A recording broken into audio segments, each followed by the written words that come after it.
हिंदू धर्म में अंतिम संस्कार के तहत व्यक्ति के शरीर को जलाया जाता है।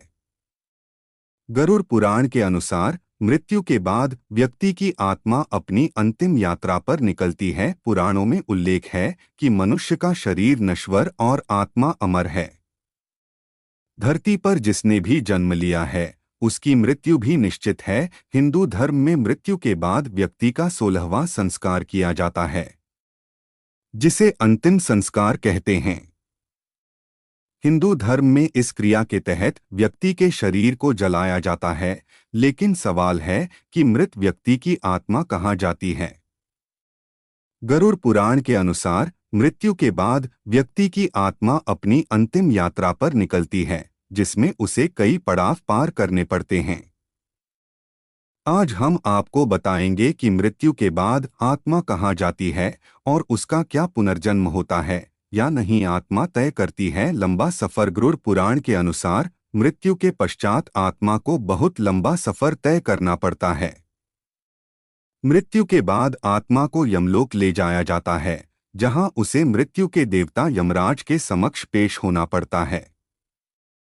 कहते हैं कि इस यात्रा में आत्मा को लगभग 86,000 योजन की दूरी तय करनी पड़ती है। जो मनुष्य अपने जीवन में धार्मिक कार्य करता है और किसी भी जीव या प्राणी को मानसिक या शारीरिक कष्ट नहीं पहुंचाता है, वह आसानी से यमलोक तक पहुंच जाता है। इसके विपरीत जो मनुष्य अपने जीवन में दूसरे मनुष्य को कष्ट पहुंचाते हैं, उनको यम के दूत कई तरह से प्रताड़ित करते हुए ले जाते हैं। पिंडदान का महत्व। पंडित इंद्रमणि घनश्याल के अनुसार मृत व्यक्ति के परिजनों द्वारा पिंडदान किया जाता है, जिसका आधा हिस्सा मृत व्यक्ति की आत्मा को मिलता है।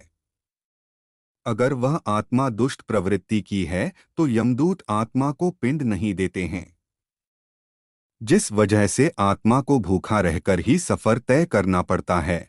जबकि अच्छे कर्म होने पर आत्मा को पिंड का लाभ मिलता है और उसे सफर में परेशानी नहीं होती है। कर्मों के अनुसार मिलता है पुनर्जन्म। गरुड़ पुराण के अनुसार मनुष्य के कर्म ही उसके पुनर्जन्म को निर्धारित करते हैं। मनुष्य अपने जीवन में अच्छे कर्म करता है तो वह सांसारिक बंधनों से मुक्त होकर मोक्ष प्राप्त करता है। वहीं जो मनुष्य अपने जीवन में केवल पाप करता है उसकी आत्मा को नरक में भेज दिया जाता है। मनुष्य के कर्मों के अनुसार उस आत्मा को यातनाएं दी जाती हैं। नरक में यातनाएं झेलने के बाद आत्मा को पुनर्जन्म मिलता है। पौराणिक शास्त्रों के अनुसार पुनर्जन्म मृत्यु के तीसरे दिन से लेकर 40 दिन में होता है।